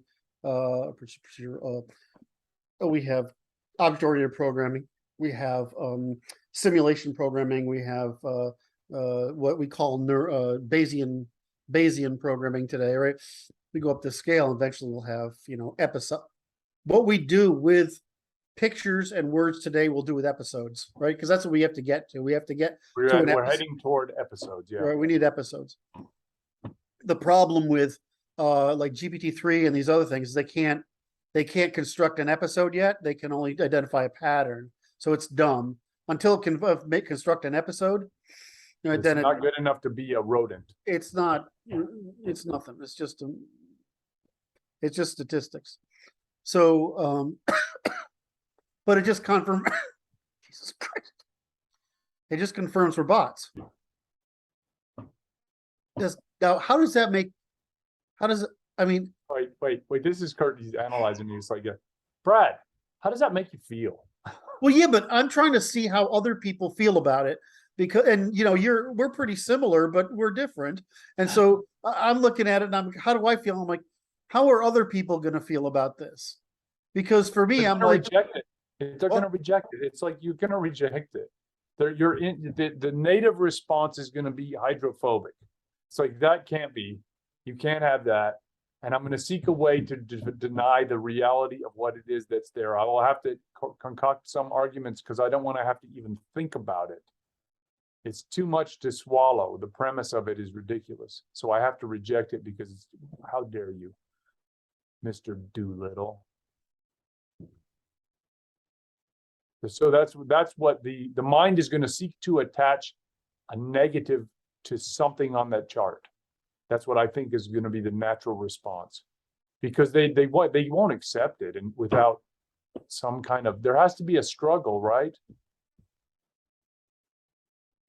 I think I think the first struggle is it's incomprehensible without an. That's right. You need a narrative to explain what the hell you're looking at. So it's like, let's go back to our. This is a big circle back. I'm circling back to yesterday, talking about reading, because we have to talk about what it is, what's coming, what other people have said, some critiques, and then you can possibly begin to digest that beast. Does that make sense? And it probably is a doctoral thesis there, the whole thing. I don't know how many there are, right? I come up with a doctoral. It's like this. Somebody's going to make a doctorate out of this, but I think of it like every 3 days, right? There's always something in here, right? Because the macro is one thing, the applied is another. Mhm. Right. We're just, how many PhDs are coming out in every field for reforming the field so it adheres to universal grammar or something, right? Or and this is why physics is stuck. I mean, that's the big one, right? This is why physics is stuck. This is why biology is the reason physics is stuck is the reason biology isn't stuck, which is really fascinating to me. Right, but I think one of the things we have today is we've scienced lying. Yes, that's a huge phenomenon. That's a huge contribution. It's one thing to science storytelling, but sciencing lying, that's holy shit. What's going to happen from that? Well, like we were talking about yesterday, is that program that talks about what is being presented to you in the discourse. Yeah. That attaches the label so that you can understand what argument is being presented. That will be a great teaching tool, by the way. It certainly will be. Because when you get the narrative tag on the whatever it is that you're looking at, it tells you what the argument is, the type of argument that's being presented. You will begin to identify patterns with the similar tags, and you will learn what that means just by association. That's huge too. I wonder what the math is to recombinations. Come on, it must be insane.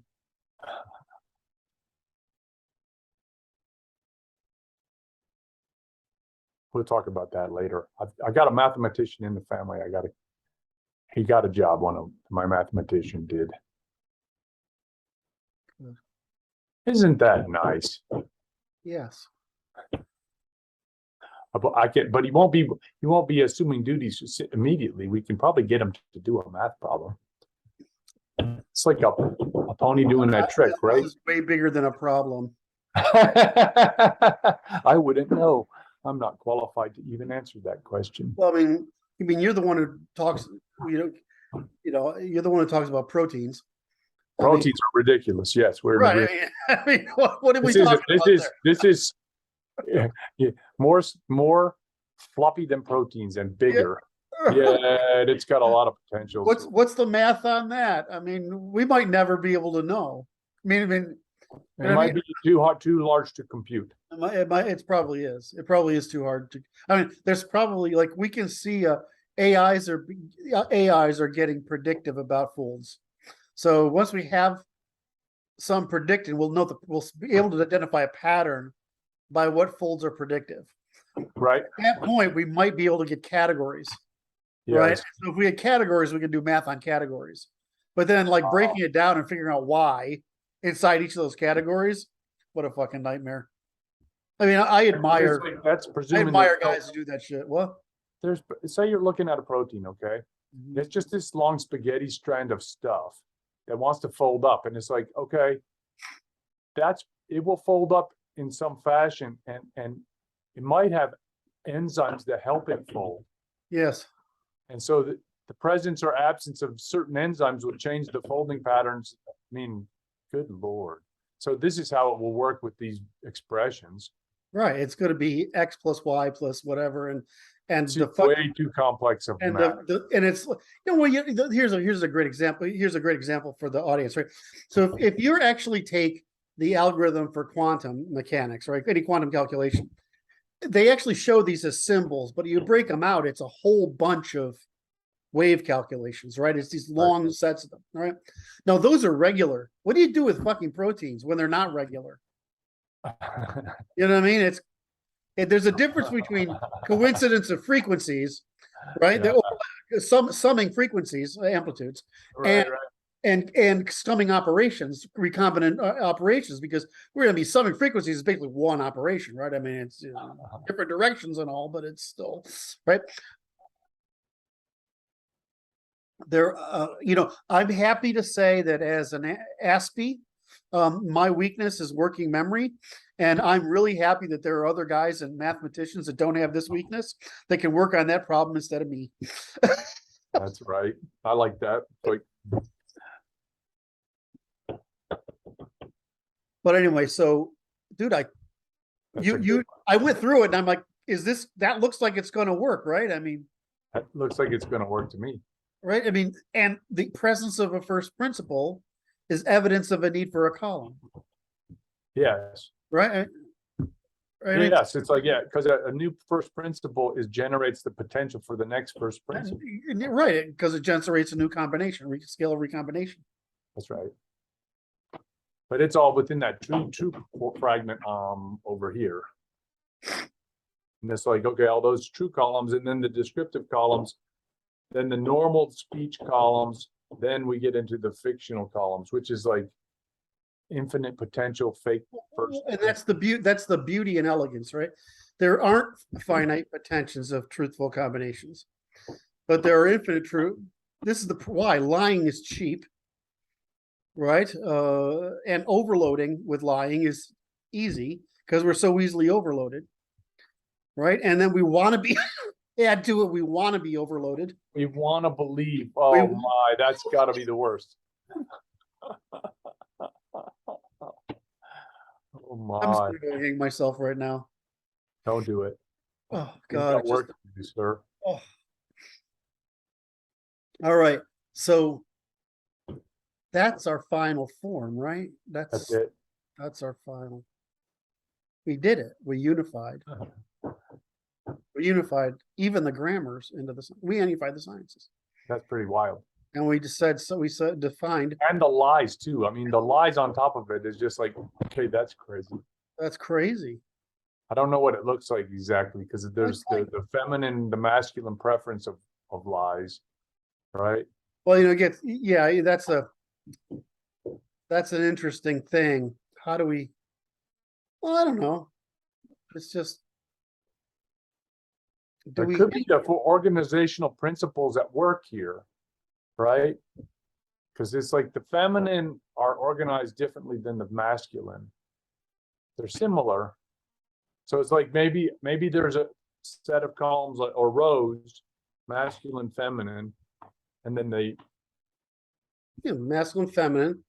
I mean, we did it already in one of the things up here. I think the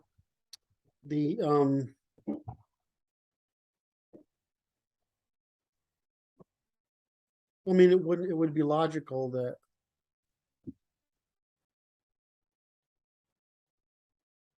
oh wow, that's complicated. Well, I mean, math is math, right? Logic is logic, math is math. There's set math and there's what, but those are internally consistent. What else is equilibrial? Accounting is equilibrial. And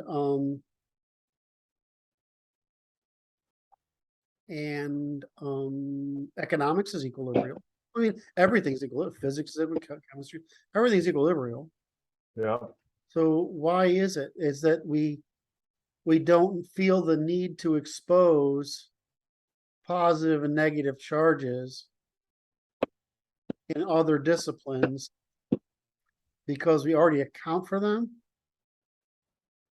or they don't matter. What happens is they're accounted for at a lower level of complexity. Right. Because the next lower level of complexity, the first principle upon which this layer is based, accounts for the distinction between the positive and the negative. All right.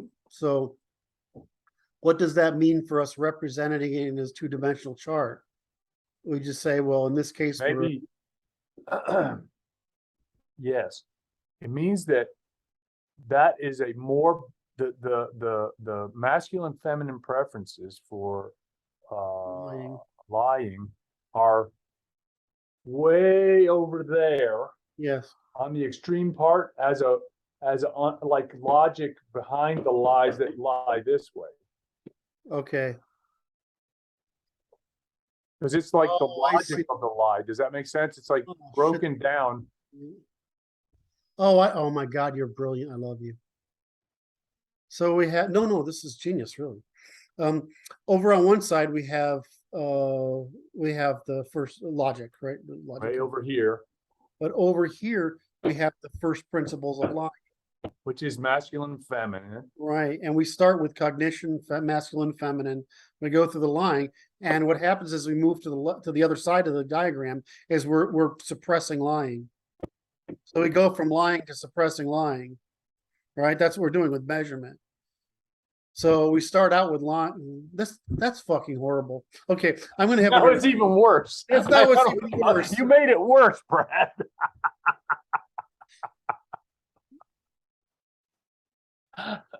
Because we just go from, because that's what we're starting from, right? We're starting from the conflict between the sexes, or logic, right? Logical conflict between the sexes given the division of time. So we just go through that and work down into the system of measurement.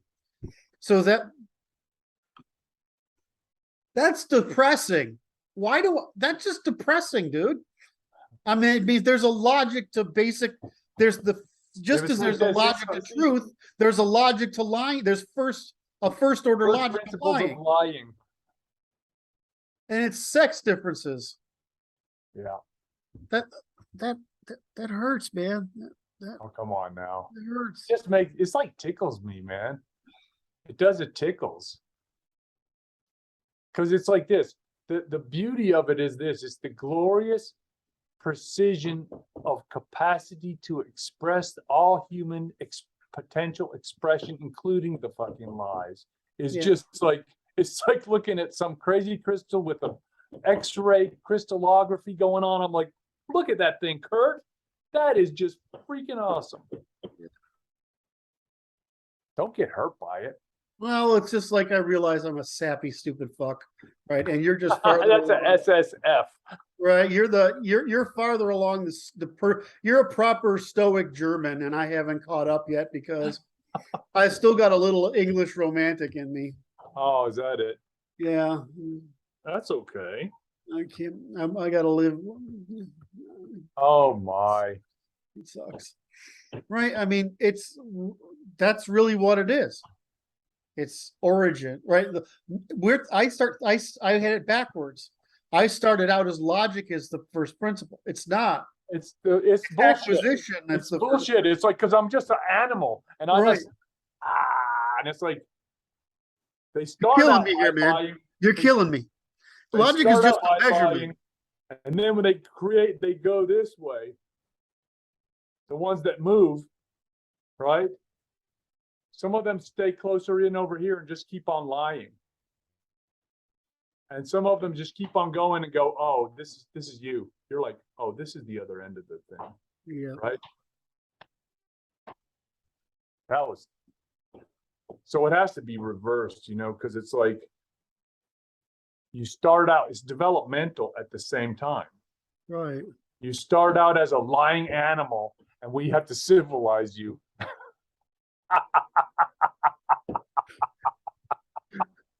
And some people just stay lying animals. Oh my God, that's so depressing. Just bots, like a little insect looking around to go get something. I'm going to make myself feel better. How's that? Chocolate. I'm going to say we start in the middle with ordinary communication. And you want to believe that, do you? I'm here. Look at me. Look at me. Okay. I subconsciously prayed. Here it is. I want to bring this the Madonna.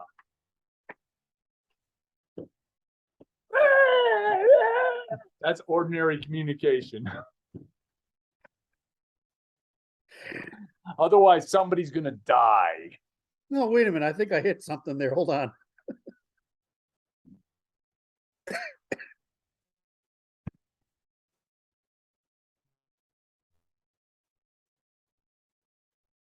That's behavior. That's behavior. That's logic. And this, or measurement. And this is communicate. This is reciprocity communication. I mean, guess I can talk myself into it being the middle. If you make it I could get that. Huh?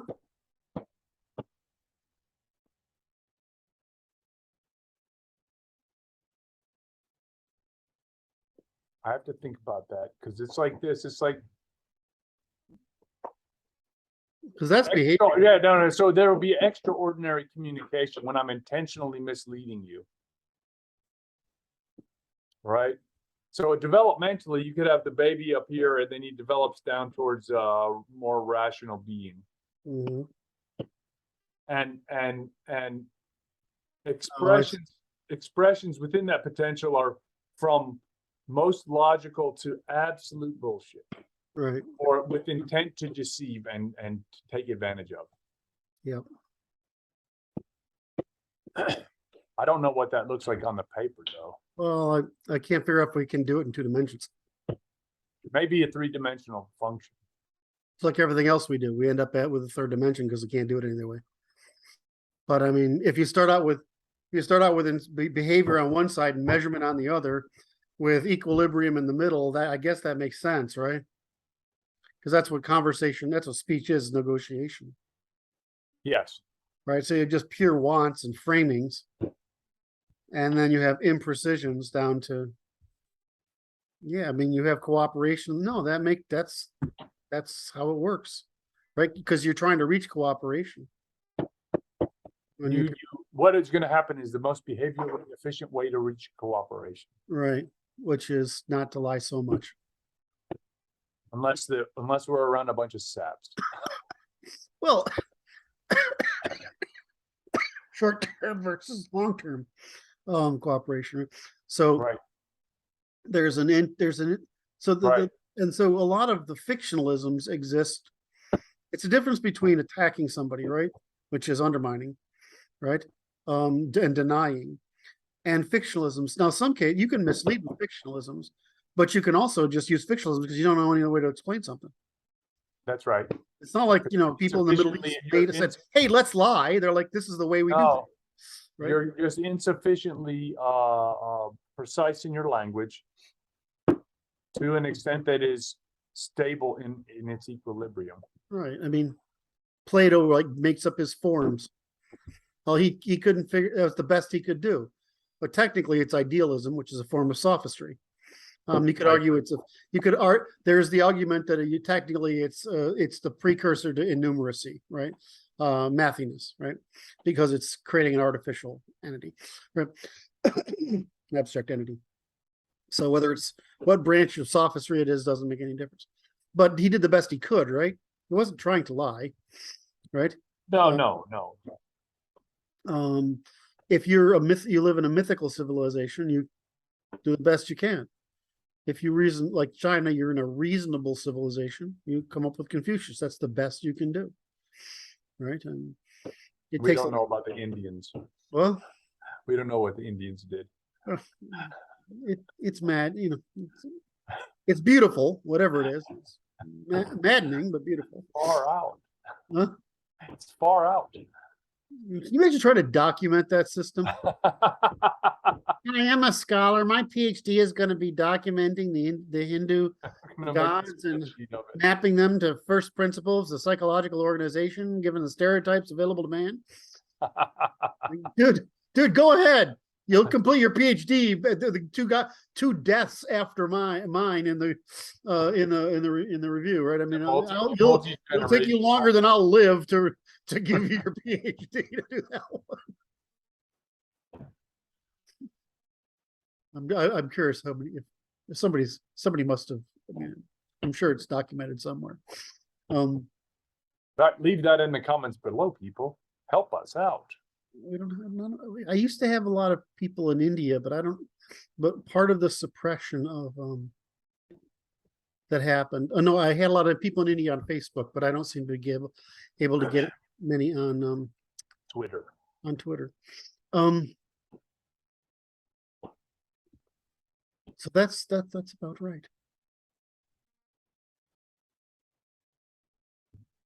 So you would get that. So it's like the fictionalisms aren't. I mean, it's like anything else. They're means of influence, but am I putting that influence to good or ill? Like I can educate someone in a general principle by myth, by magic, by pseudoscience, whatever, because these are fictionalisms, right? They claim a basis in reality versus a fiction, which is we know is not real, versus a mythology, which is got at least supernormalism to it. So you have these things, but they can all be put to the purpose of conveying meaning when knowledge is absent, right? I mean, that's what we use parables for, right? But you can also deceive with them. Yes. Right? Well, you can deceive with, as you can see, you deceive with statistics just as easily as you can deceive with storytelling. It's just you got to have the knowledge to know the difference. So the problem then becomes undermining, right? Because undermining is out there. So is undermining is interesting because it's indirect. Yes. Because you're attempting to generate a atmosphere in the social atmosphere which is poison to the person. I'm just trying to figure out where is playing which things fit with the other's game. So if you start with first principles, like intuitions, first basic instincts and intuitions. Yes. On one end, is it do we end up with do lying make sense? No. Does attacking make no? That's more elaborate. So our personalities, where would I see. Okay. So there's a link between oh shit. Nope. I'm trying to figure out where do first principles go of behavior. First principles of behavior. Acquisition, tension, right, responsibility. And I'm thinking that's let's see, we end up with 3 dimensions. Either that or I don't know where to put it.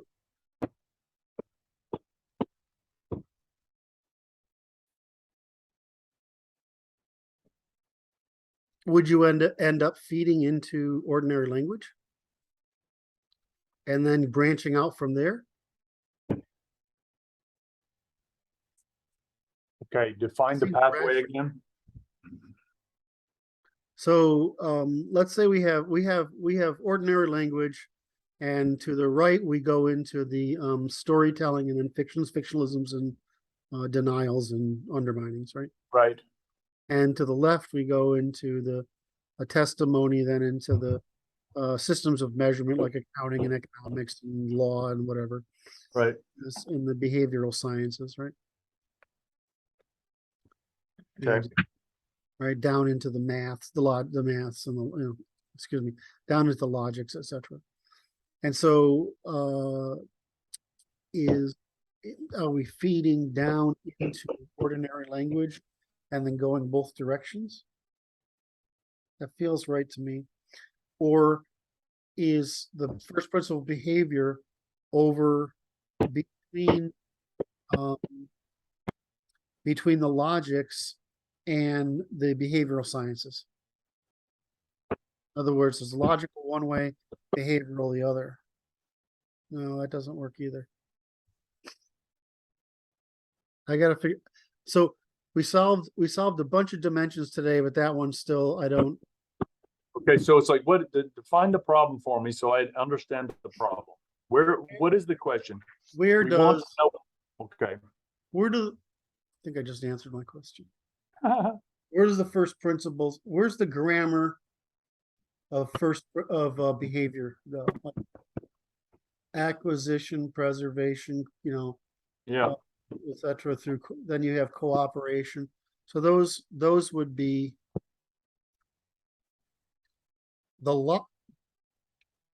just as we start with logics, then go the mathematics, etc. on up. We would go to the first principles of that on up. Then we go to the first principles of it's just the first principles have to be somewhere over each category. So is it by continuously all the way over to the right. Right, so, towards the middle. so if I just answered my question, is that, well, the first principles are underneath in a scale. And so I just answered my question. We know the answer, they're underneath. Okay, Underneath what in a scale? they're in the, like we said, we're gonna put the first, we have the grammar, now we're gonna put the first principles underneath that, right? In each column. Well, we Yeah, can, yeah. we can do the same thing with behavioral principles. Right, they're gonna go in underneath. So when we say, when we get into the behavioral sciences, right, the formal sciences, then the behavioral sciences, right? Well, that's what we're gonna do.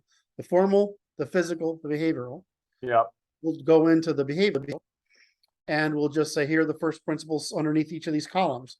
And the number of first principles will tell us what columns we need. Yeah, it's fine. I got it. That's the right answer. If I'm not getting it across, it's because I only need to think about it a little bit more, but it's the right answer. No, I understand you. I understand you. And I'll take it on faith. That's good. I think that that makes sense to me. It's organized in such a fashion, and it's just mathy. It's just Not math. really mathy, but yeah. It's all You know, good. Interesting enough, this is proof it's just math. It's just like math. It's just measurements and calipers and measuring bots, and their stuff they do and all they can talk about ever. So basically we get a sub program. But there's an ethical function involved in here. Does that make sense? The ethics fits in here.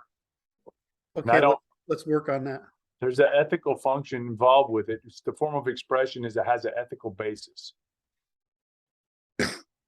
It's a dimension of it, which is you can be ethical, right? You can be virtuous, you can be ethical, you can be unethical, and you can be evil. And that is the potential for human expression. Have to fit in that frame. I mean, it goes just like that, right? We just put it on. It has to go in there. I will put it on a vertical axis.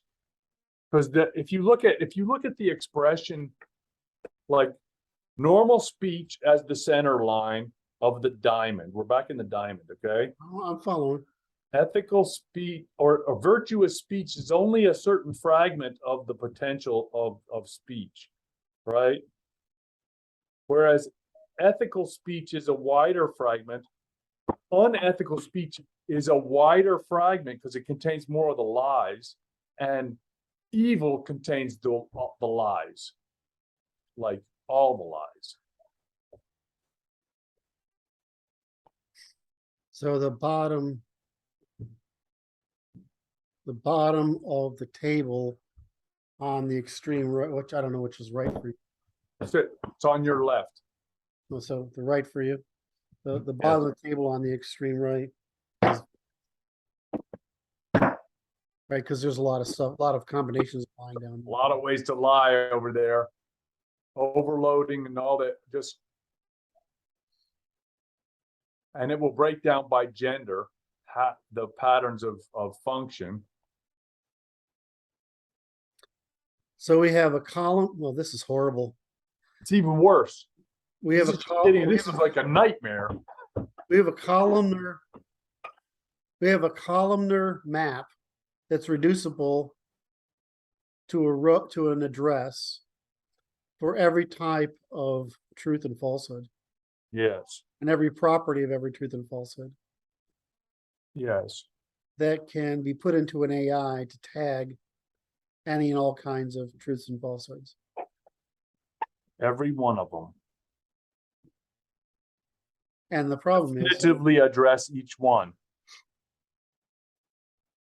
So you have a constructivist logic on the left, which is to create identities, those proofs. And you have an associative logic on the right, which is deceits.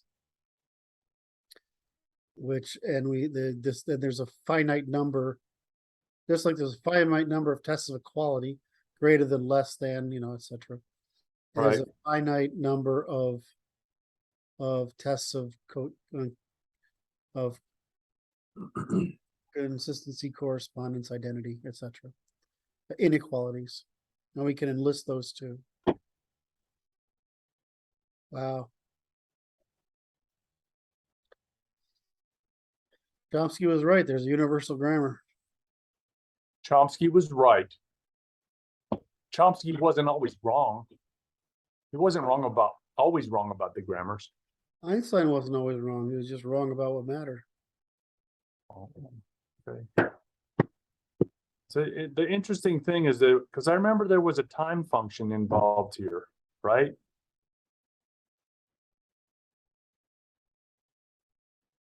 The division of cognitive and division of reproductive, cognitive, valuative labor and time. Yes.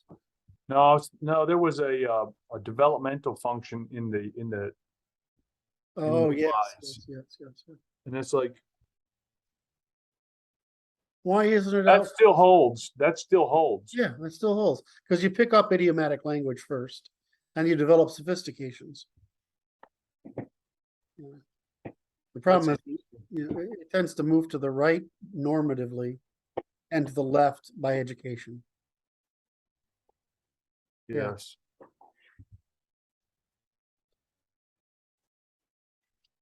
How about that, Kurt? I think you broke me for today.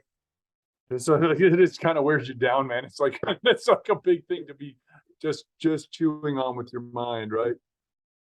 Yeah, I can visualize it all. I'm just like, holy shit. You know what's really happening is when I visualize it, I feel anxiety of trying to remember where I am on the spreadsheet while I'm using Excel. I'm lost in some digital I'm feeling address. anxiety of like, where the fuck am I? What was I doing? I'm lost again. That was good. I finished my coffee.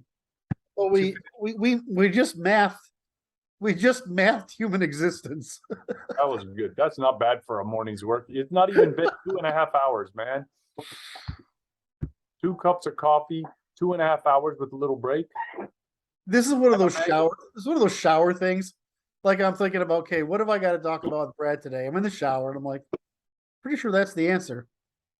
I better run this by Brad yet because I could be high. I can't tell. It's all good, man. All right, so we had a good day today. I enjoyed it. All right, love you, man. Thank you, and like, subscribe, bell, comment, and tear. There's only one That's the only tattoo I've ever considered getting. Very good. All right, love you, brother. Bye-bye, everybody.